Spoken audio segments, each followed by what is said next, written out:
If you're watching this on a Sunday with a warm drink and no real plans, yet honestly good, that's exactly the right starting point. Because a reset doesn't begin with a to-do list or a clean house or having your whole week figured out. It starts with just deciding that you're not going to go into the week the same way you did last time. And I know life doesn't slow down enough to make that easy. You've probably had a full week, work, people, responsibilities, your own thoughts keeping you up at night, and the weekend goes so fast that by the time Sunday afternoon rolls around, you're already feeling that quiet anxiety creeping in about everything you still need to do. So you're either doing too much trying to catch up, or you're doing nothing because you're too drained to start. And neither one of those actually leaves you feeling ready.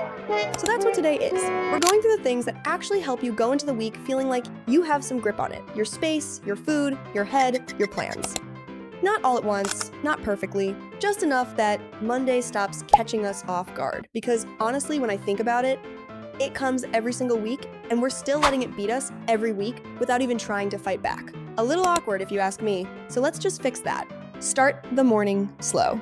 The thing that messes up most Sundays before they even start is picking up your phone first thing. And I'm not saying this in a preachy way because I do it too, or I used to. But you wake up, you're still half asleep, and you're already looking at what everyone else is doing, what you missed, what someone posted. And now, before you've even had breakfast, your brain is already running at full speed in the wrong direction. So just try, even if it's just this one Sunday, giving yourself maybe 20 minutes before you touch your phone, make something warm to drink, and just sit with it. Don't do anything. Don't plan anything. Just drink your coffee or your tea and let yourself wake up properly. It genuinely changes the feeling of the whole day, and it's not because of anything complicated, it's just that your brain gets a few minutes to settle before the noise starts. You start the day on your own terms, instead of reacting to everything immediately. And while you're sitting there, just check in with yourself honestly. How are you actually feeling? Was the week hard? Is there something still bothering you that you've been pushing to the back of your head because there was no time to deal with it? Because we do that a lot. We just pack things down and keep going, and then Sunday comes and it all kind of catches up. So just notice it. You don't have to solve anything. Just notice what's sitting with you. Give yourself a few minutes to close out the week. Before you jump into doing anything for the new week, spend a little time on the one that just ended. Not in a deep, reflective journaling way if that's not your thing. Just a quick, honest look. What went well? It doesn't have to be big. Maybe you showed up somewhere even though you didn't feel like it. Maybe you handled something better than you expected. Just acknowledge it. We're so quick to move on to what's next that we don't even notice the things we actually did right. What was hard? And I mean actually hard. Not just, it was a long week. Was there a specific thing, a conversation, a situation, something you're worried about going into next week? Name it. Saying the thing out loud or writing it down takes it from this vague, heavy feeling to something more concrete. And concrete things are easier to deal with than vague, heavy feelings. And this part matters. Forgive yourself for whatever didn't happen this week. The gym sessions you missed, the habits you broke, the things you said you'd do and didn't. You were doing the best you could. That is genuinely enough. You don't need to punish yourself on Sunday to motivate yourself on Monday. It doesn't work that way. Tidy up your space, but keep it realistic. Okay, so here's my honest approach to cleaning on a Sunday. I'm not doing a deep clean every week. I don't have the time, and honestly, even when I do have the time, I don't have the energy. But there are a few things that actually make a difference and don't take as long as you think. Clear your surfaces. Whatever surfaces in your home tend to collect random stuff, your kitchen counter, your desk, your bedside table, just clear them off. Put things away, throw away what needs to go, give things a quick wipe. It takes maybe 15 to 20 minutes total, and your whole place feels different after. There's something about walking into a room where the surfaces are clear that just makes your brain feel less cluttered too. It sounds simple because it is, but it works. Do your laundry.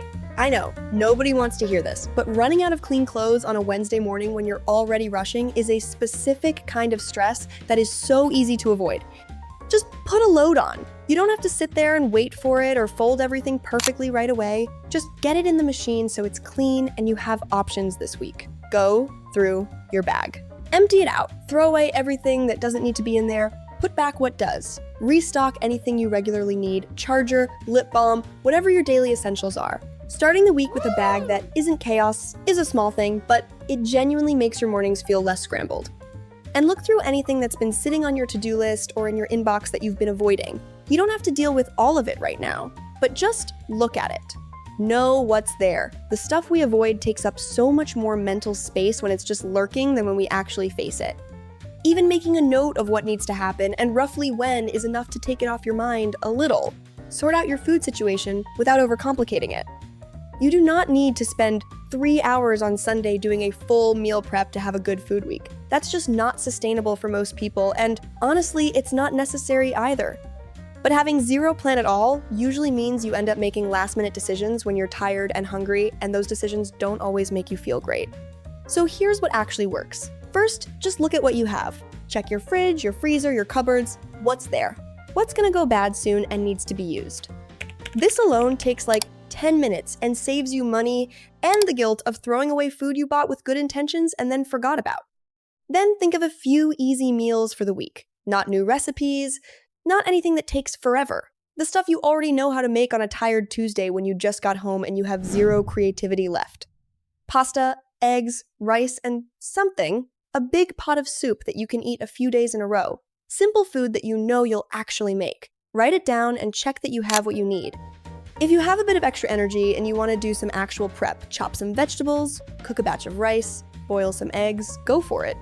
Even 30 minutes of that will save you a lot of time and thinking during the week. But if you don't have the energy for it, just knowing what you're going to make and having the ingredients is honestly enough. That's the real bar. One more thing, drink more water today. If you're someone who forgets to drink water during the week, use Sunday to just get properly hydrated. It sounds boring, but your energy, your skin, your headaches, they're all connected to it more than we actually practice. Plan the week simply. Okay, so I used to try to plan my whole week in really specific detail on Sundays, and it never worked because by Tuesday, everything had shifted, and then I felt like I'd already failed. So now I do it much more simply, and it works way better. First, put in the things that are already fixed. Work, school, appointments, anything already scheduled. Just get it all in one place so you can actually see the week. Then pick 3 things, honestly just 3, that you want to intentionally get done this week that aren't already scheduled. 3 things you're actually committing to. Not a list of 15 things you're gonna feel bad about at the end of the week. 3!